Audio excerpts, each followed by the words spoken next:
قوم عاد پہاڑ کی طرح قد و قامت رکھنے والے لوگ جنہوں نے عظیم ستونوں والے شہر کو آباد کیا تھا۔ انہوں نے ایسی کیا بدعمالیاں کی تھیں جس کی وجہ سے ان پر عذاب الہی نازل ہوا۔ اس عذاب میں تاریخ کی سب سے طاقتور ترین قوم کو کیسے تباہ کر دیا گیا۔ یہ وہ زمانہ تھا جب عظیم طوفان و سیلاب تھم چکے تھے اور حضرت نوح علیہ السلام کشتی سے زمین پر اتر آئے تھے۔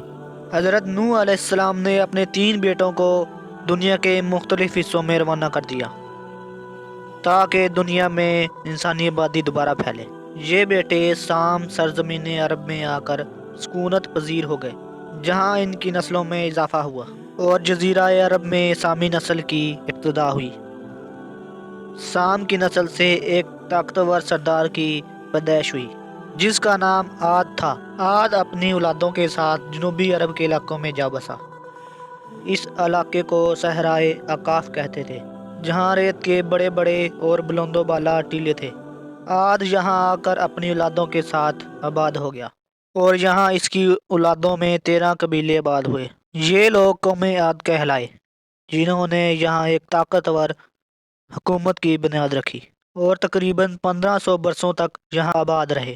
انہوں نے اس بنجر صحرا کو اپنے زور و بازو اور محنت و مشقت سے سرسبز بنا لیا اور یہاں خوبصورت بستیاں بسائیں۔ قوم عاد دنیا کے سب سے لمبے اور طاقتور لوگ تھے۔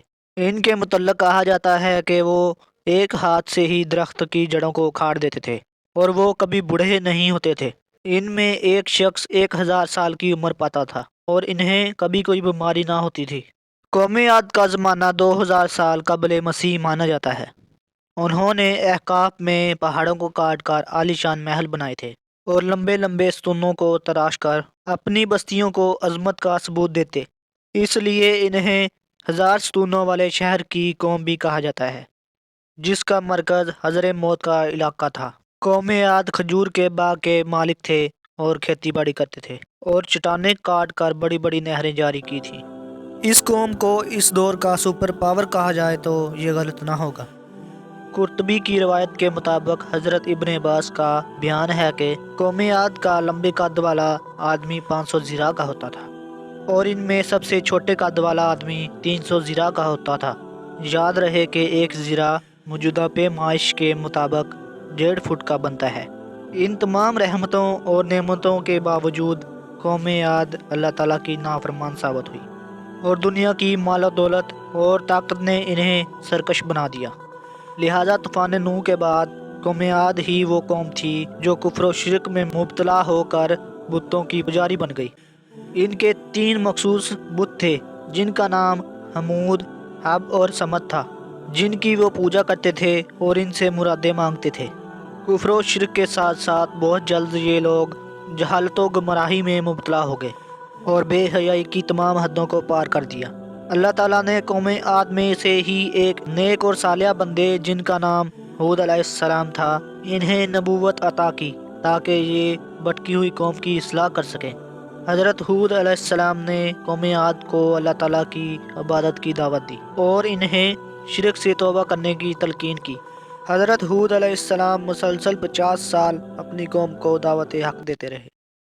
قوم عاد کے 2 قبائل جن کا نام کلمان اور خلجان تھا اور ان کے پاس قوم کی سرداری تھی، انہوں نے ہود علیہ السلام کی سب سے زیادہ مخالفت کی اور آپ علیہ السلام کو بہت تکلیفیں پہنچائیں، لیکن آخر کار قبیلہ خلجان دعوت حق پر ایمان لے آیا اور باقی 12 قبیلوں نے حضرت ہود علیہ السلام کی دعوت کا انکار کیا۔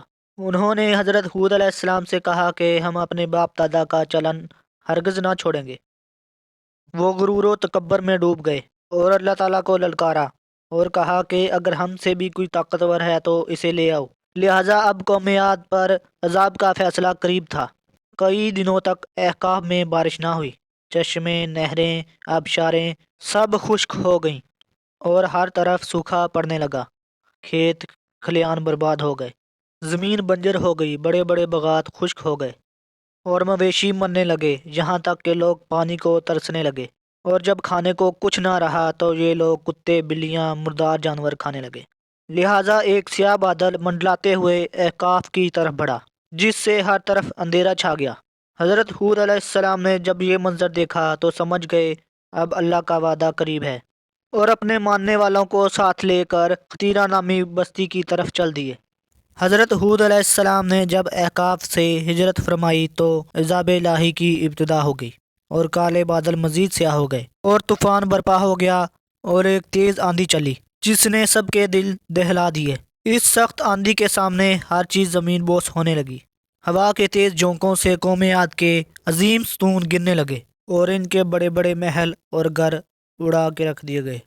ہوا ان کے سروں کو اس زور سے ٹکراتی تھی کہ ان کے بیجے نکل کر ان کے منہ پر آ لگتے تھے۔ آندھی کا زور اس قدر زبردست تھا کہ ہوا آگ کے بگولوں کی طرح ان کے گھروں میں گھس گئی اور ان کو اٹھا کر باہر پھینک دیا۔ اللہ تعالیٰ نے تیز آندھی کے اس طوفان کو 7 راتوں اور 8 دنوں تک مسلسل جاری رکھا، اور اب احقاف کا وہ علاقہ جو کبھی جنت نظیر اور دل فریب ہوا کرتا تھا، وہ اب صحرا اور تباہ شدہ زمین میں بدل چکا تھا۔ قوم عاد کا یہ علاقہ اس قدر تباہ و برباد ہوا تھا کہ پھر ہزاروں سال تک تاریخ کے صفحوں سے عاد اور ان کے علاقے کا نام ہی مٹ گیا، اور لوگ انہیں صرف عربی لوک کہانی سمجھنے لگے۔ لیکن 1000 سالوں بعد قرآن مجید میں قوم عاد اور احقاف کی تاریخ کو دوبارہ دہرایا گیا تاکہ لوگ اس قوم کی حقیقت کو یاد رکھیں۔ آج یہ علاقہ یمن اور عمان کے ریت کے ٹیلوں اور وحشت و ویرانی کے سوا کچھ بھی نہیں۔ اس علاقے کی وحشت و ویرانی کی وجہ سے عرب کے لوگ اسے حضر موت بھی کہتے ہیں۔ بے شک اللہ ہر چیز پر قادر ہے۔